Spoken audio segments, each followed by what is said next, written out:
वंदे मातरम दोस्तों। आज हम लोग को पढ़ना है निर्देशांक ज्यामिति। निर्देशांक ज्यामिति से आज हम लोग बहुविकल्पी प्रश्न पढ़ेंगे। तो बहुविकल्पी प्रश्न बनाने के पहले इसके कुछ बेसिक सूत्र जान जाते हैं। इसमें क्या होता है बेसिक, जिससे हम आसानी से बना पाएंगे इसका बहुविकल्पी प्रश्न। तो सबसे पहले निर्देशांक ज्यामिति में हम जानते हैं कि दो संख्या रेखा होती है, एक क्षैतिज होती है, एक ऊर्ध्वाधर होती है।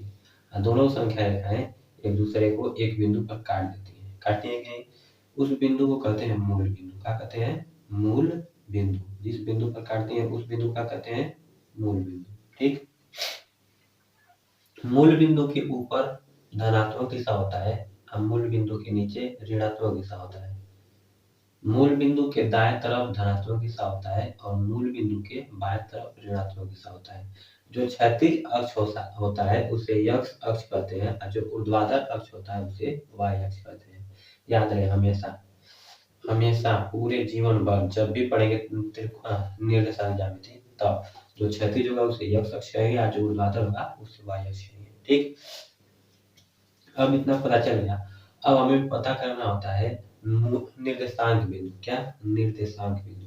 निर्देशांक बिंदु। तो निर्देशांक बिंदु में दो चीज होता है। निर्देशांक बिंदु एक छोटे कोष्ठक में लिखा जाता है। इस छोटे कोष्ठक में पहले x का मान होता है, फिर y का मान। अगर जो हम कह दिए कि 2, 3 यह बिंदु कहाँ पर होगा, तो इसमें x का मान हम कहेंगे कितना है, तो x का मान 2, y का मान कितना है, तो y का मान 3। अब कहो इस हम पूछें कि यह बिंदु इसमें कहाँ पर है, तो इसको दर्शाना पड़ेगा। तो इस पे हम नीचे खाना बनाकर दर्शाते हैं। पता ही होगा तुम लोगों को, अभी यहाँ इतना पढ़ रहे हो तो ये तो जरूर पता होगा। तो दर्शा देते हैं इस। तो ये कहाँ मिलेगा? 2, 3 यानी 1, 2 ये हो गया x अक्ष, मतलब x का मान है तो x अक्ष पे मिलेगा, y का मान है तो y अक्ष पे मिलेगा। तो ये 2 हो गया, 3 कहाँ मिलेगा? y अक्ष पे 3। अच्छा ये वाला बिंदु कहाँ मिलेगा? ये वाला। इस बिंदु का क्या नाम है? 2, 3। पता है? ठीक, अब ये पता चल गया। अब पूछेगा कि यह बिंदु x अक्ष से कहाँ से, x अक्ष से कितना दूर है। तो देखो x अक्ष से ये ना दूर है, तो ये दूर है ना, ये ना x अक्ष है, इससे इतना दूरी पर है। तो ये यहाँ से यहाँ तक की दूरी किसको बता रहा है? ये वाली दूरी है ना। तो बताओ ये y का मान दिखाई दे रहा है, तो y का मान कितना? 3। y का मान 3 है ना, अतः y का मान 3। तो हम कहेंगे कि यह बिंदु x अक्ष से 3 इकाई दूर है। कहेंगे कि नहीं? उसी तरह से कर देंगे कि y अक्ष से यह वाला बिंदु कितना दूर है, तो ये वाला बिंदु यानी कि जो x का मान होगा वही y से दूरी होगी, तो 2 इकाई दूर है। ऐसे प्रश्न पूछता है। ठीक। अगर जो हम कहते हैं ये मूल बिंदु है, क्या है? मूल बिंदु। हम कहते हैं कि यह बिंदु जो है मूल बिंदु से कितना दूरी पर है, कितना दूरी पर है ये वाला बिंदु। तो यहाँ से इसको मिलाने के बाद में पता चलेगा। हमें पता है ये यहाँ से यहाँ तक की दूरी 3 और यहाँ से यहाँ तक की दूरी 2, तो ये कितनी दूर हो जाएगी? तो पाइथागोरस प्रमेय लगा देंगे। बताओ यहाँ 90 का कोण बनेगा। पाइथागोरस प्रमेय, कर्ण का स्क्वायर बराबर लंब का स्क्वायर प्लस आधार का स्क्वायर, यानी कि 3 3 9 प्लस 2 गुना 4 अंडर रूट में हो जाएगा। तो 9 4 13 अंडर रूट में 13 आ जाएगा। आएगा कि नहीं? ये यहाँ से यहाँ तक की दूरी आएगी ना। तो ये पाइथागोरस प्रमेय से ज्ञात कर लेते हैं। अब हम कह दिए कि यहाँ पर -1 -2 -3, ये -1 -2 -3 -4। हम कह रहे हैं कि ये 4 और ये वाला 3 यहाँ पर एक बिंदु है। ठीक। तो बताओ इस बिंदु का निर्देशांक क्या होगा? इस बिंदु का निर्देशांक पहले लिखने के लिए सबसे पहले किसका मान लिखते हैं? x का, फिर y का। तो x का मान -3, y का मान -4, अतः इस बिंदु का मतलब क्या हो जाएगा? -3 और -4। ठीक। तो अब हम बहुविकल्पी प्रश्न को देखते हैं। पहला बहुविकल्पी प्रश्न कह रहा है कि बिंदु 3, 4 की y अक्ष से दूरी है। बिंदु 3, 4 की y अक्ष से दूरी है। तो जब y अक्ष से दूरी कहेगा तो हम x का मान बताएंगे, और जब x अक्ष से दूरी कहेगा तो हम y का मान बताते हैं।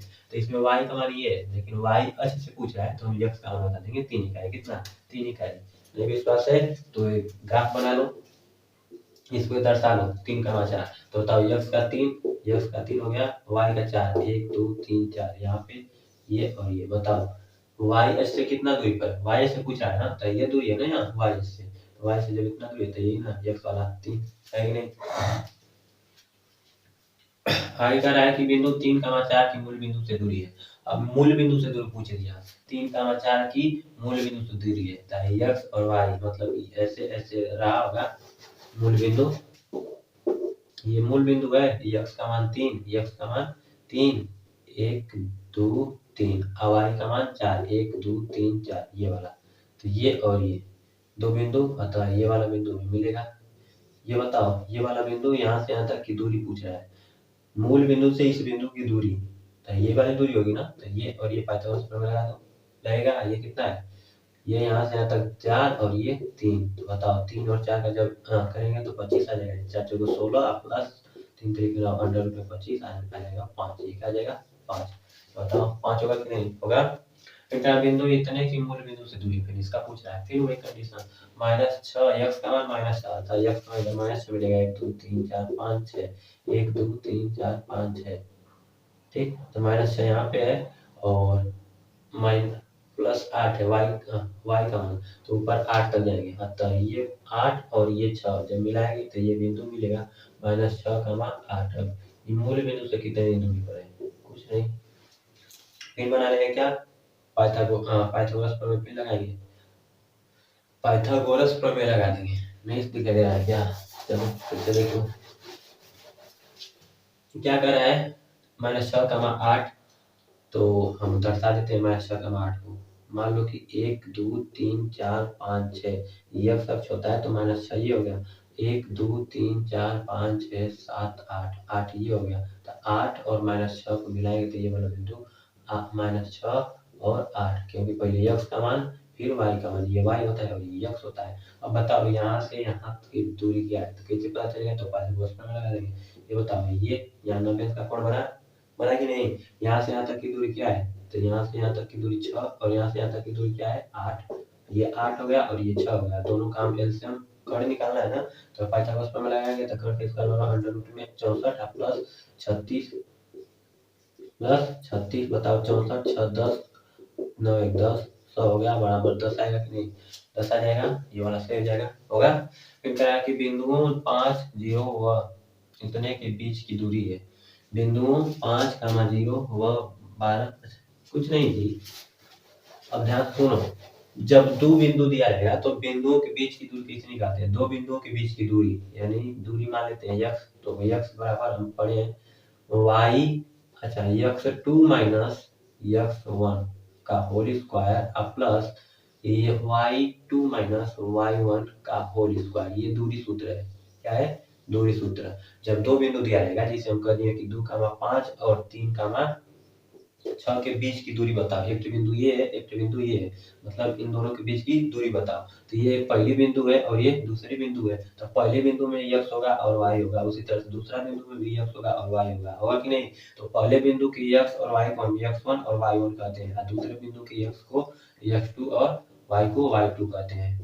अब बताओ x1 का मान यहाँ पर दिया है 2, y2 का मान दिया है 5, बताओ x2 का मान दिया है 3 और y2 का मान दिया है 6। अब x2 माइनस x1 इसे करके निकाल लेते हैं, x2 माइनस x1 निकालेंगे, 3 माइनस 2 का होल स्क्वायर कर देंगे, यानी 1 का स्क्वायर 1 आ जाएगा, प्लस 5 फिर 1 का स्क्वायर 1 आ जाएगा, अंडर रूट में 2 यानी 2 अंडर रूट में, इतना जाएगा इनके बीच की दूरी। लेकिन क्या कर रहा है, हम यहाँ पर देखेंगे उस हिसाब से निकालेंगे जो प्रश्न में दिया है, एक बिंदु ये एक बिंदु ये, इनके बीच की दूरी, तो बताओ ये x1 है ये x2 है कि नहीं, तो हम पढ़ेंगे x2 माइनस x1 का होल स्क्वायर है, अब प्लस बताओ ये y2 है ये y1 है, तो y2 माइनस y1 का होल स्क्वायर, बस ये तो जीरो है, खत्म हो गया, अंडर रूट में रहेगा ये दोनों। तो बताओ x2 का मान कितना है -12 माइनस y1 का मान 5, -12 5 का स्क्वायर अंडर रूट में करेंगे -17 हो जाएगा, -17 का होल स्क्वायर करेंगे तो +17 आ जाएगा,